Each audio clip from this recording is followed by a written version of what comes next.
Shout out to Jim Ross. I'm reading the first book he wrote called Slobberknocker in the RJ Young Book Club. We are halfway through it.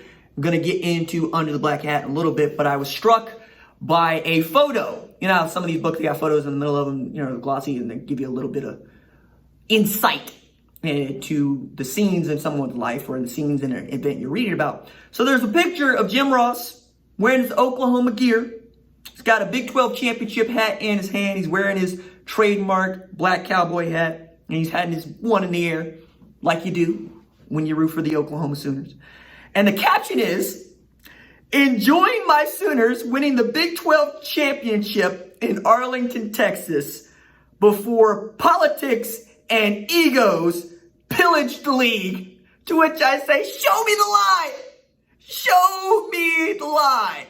I love that. It also gets a little bit better in that, man, these stories that he's telling from the time that he was a child all the way up through where we are right now, which is WCW, and WCW is beginning to, well, fall apart as he sees it. But before we get to that, we get to Mayberry and what I think is a story that is suited for him and all fans of Dusty Rhodes, aka the American Dream. Because at one point, we're talking about Dusty Rhodes and Jim Ross. We're going to have a battle to the death at this one point, and I really enjoyed it. So I want to read it for you because I think it's important to the culture. So Jim Crockett Promotions, who eventually sold his stake to what would become WCW to Ted Turner, and the American Dream and Jim Ross were getting sloshed at bars. And it was not going very well. Everybody's getting heated. And Jim Ross is not one to necessarily get heated like for real. Like he's usually a genial dude, gets along with everybody. He's a glue guy. But about 6 hours later, Dusty Rhodes and he were drunkenly standing in Jim Crockett's driveway, ready to do battle. And this is where Jim Ross picks up the story for us. Crockett was watching closely as the American Dream and I squared off. Our breath smelled of liquor. Our steps toward each other were more than a little wobbly. This was the time and place for two specimens like myself and Dusty Rhodes to prove who was the better man. And we were going to do it in that time-honored American tradition. "You sure you ready for this, baby?" Dusty asked through his familiar lisp. "You bet your ass I do." "All right, man, you asked for it." My first night on the job, I found myself in the driveway of my new boss at 2 a.m. about to challenge the booker of the company to a game of horse. "You both agree to the rules?" Crockett asked. He was about the same level of hammered as we were. "It's pretty straightforward, Jimmy," Dusty replied as he bounced the basketball with intent.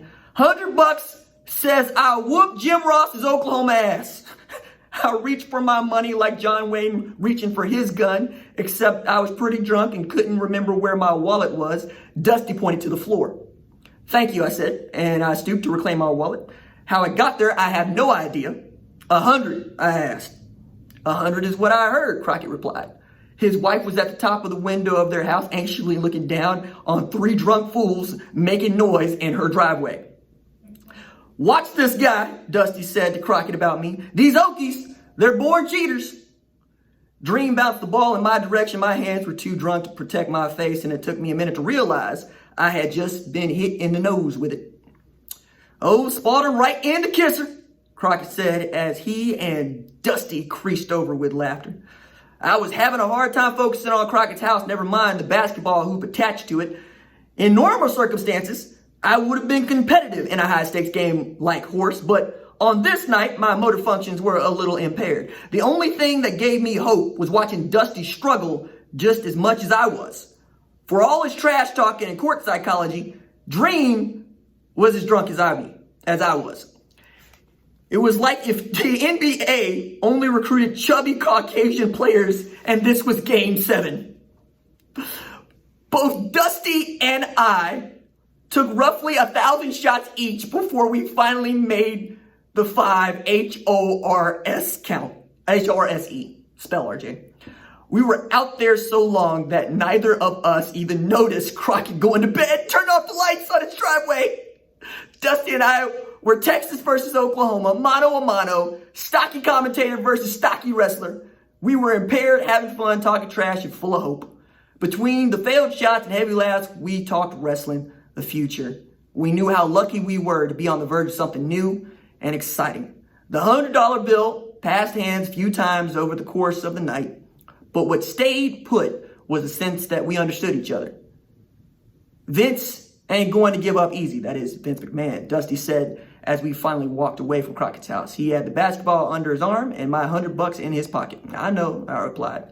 The sale of the UWF to Crockett Promotions was either going to catch fire or flame out.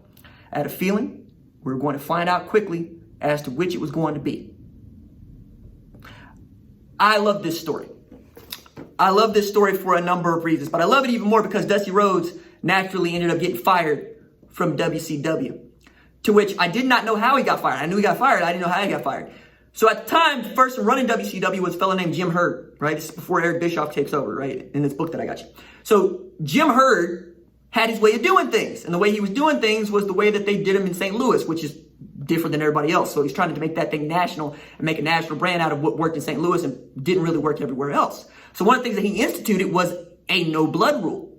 Like you could not cut yourself. You could not create color. To which, Dusty Rhodes is a chef. That's like telling a chef you can't garnish a dish. You're not gonna put up with that. So Dusty, who is the booker for the show, which is a really important job. You set up the storylines. You set up how this thing is gonna go. People trust you. You basically king make. But he also wrestled. And flattening his nose at Jim Herd, he decided that he was gonna book himself in a tag team match with the Road Warriors.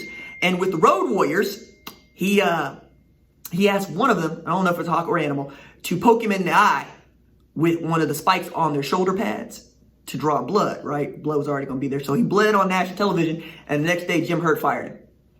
That's how Dusty Rhodes went out in WCW, Mayberry.